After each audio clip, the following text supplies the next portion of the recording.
Oh, Ferrari, they're literally falling apart, aren't they? We have 5 seconds penalty. No, it cannot be, Ricky. No! No, end it. No.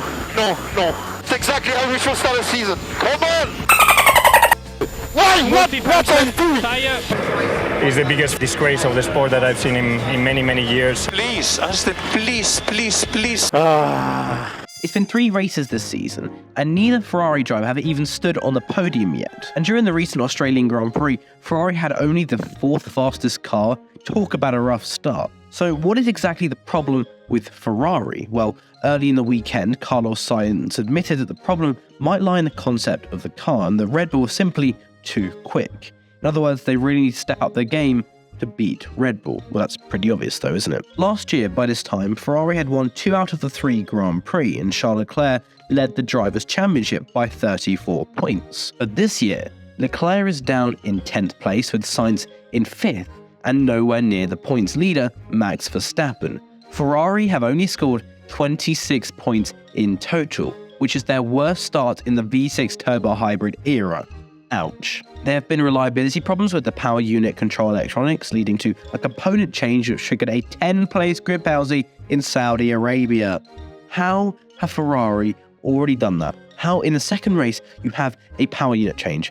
How has that happened? And apparently they've also had insane tyre deg troubles over race stints, as well as a failure to execute them properly, such as the qualifying in Australia.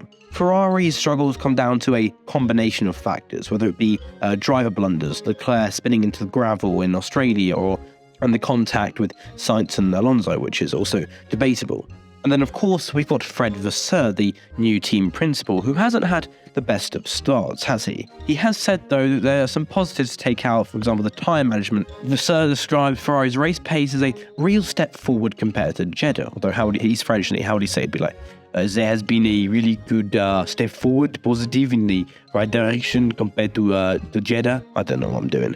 Like I said, Ferrari's weakness seems to be their tyre deg. According to the team, they are still on average about 0.5 seconds slower than Red Bull. So what does this all mean for the rest of the 2023 season? It means that Ferrari needs to step up their game if they want to beat Red Bull, or even Mercedes or Aston Martin. Well, obviously, we know that's easier said than done, isn't it? But we're looking forward to see what they come up with, and let's just hope they don't forget to bring their A game, unlike their recent performances. But what about Charles Leclerc?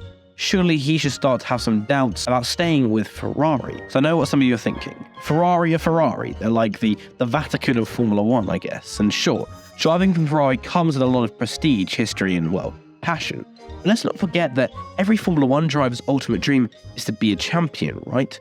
Now, don't get me wrong. I'm not saying that Leclerc is sick of Ferrari, but let's put ourselves in his shoes for 1 minute. Imagine being one of the most talented drivers on the grid and destined for a championship greatness, yet constantly having to deal with the strategy decisions and blunders and reliability issues of the team. It's like going to a fancy restaurant. You order a lovely 200 quid steak, you find it to be overcooked and tough to chew. Not exactly what you had in mind, right? So where could Leclerc possibly go if he decides to leave Ferrari? Well, some people have suggested maybe Mercedes, but come on, man, let's be real. Lewis Hamilton might retire someday, but I like to think that maybe like Esteban Ocon or maybe even Lando Norris are waiting in the wings. But what about Red Bull then? Nope, not going to happen. Max Verstappen is clearly the star of the show there, and obviously we know their history, where he pushed me off and with it being just an incident, so obviously that's not going to happen. And Sergio Perez is doing okay-ish as a wingman. Video coming soon. But it's tough being in the same era as Max Verstappen. The guy's like a walking cheat code. But hey, that doesn't mean Leclerc should give up hope after all. He's still got plenty of time to make his mark on the sport, and who knows, maybe one day he'll beat Max at his own game.